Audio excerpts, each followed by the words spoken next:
What's funny is that high school seniors might think that they're done. I've gotten accepted to college, I don't have to do much. But the reality is, a lot of colleges are going to ask you for your transcripts at the end of your spring semester. So don't slack off. Make sure you're keeping up with your studies. You need to reread your acceptance letters. You never know what they're going to want to make sure that you send them.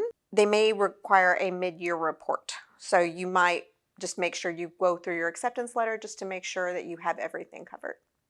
Another thing is, if you haven't heard back from all of your colleges, make sure that you're checking your email daily. You wouldn't want to have that they've been reaching out to you and trying to find you and you haven't responded to their emails. So make sure you're checking your email.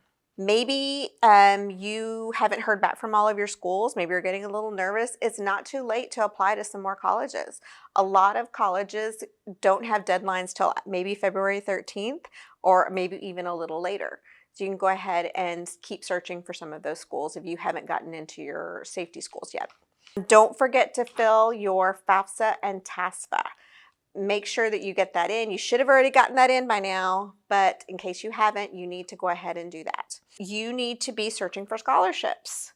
If you haven't had the conversation with your parents yet about how you are going to pay, more than likely you are going to need scholarships.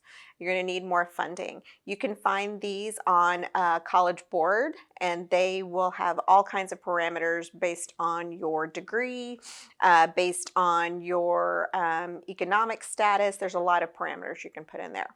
So I did mention sitting down with your parents and talking about how you're going to pay for this. I know this is an uncomfortable conversation, but realize that maybe you have some of your tuition covered, but there's a lot of other expenses and you need to be prepared for what everybody's going to contribute. You may need to work, you may need to ask those grandparents for some money, but make sure you are prepared for what you're going to have to pay. That is your spring semester checklist.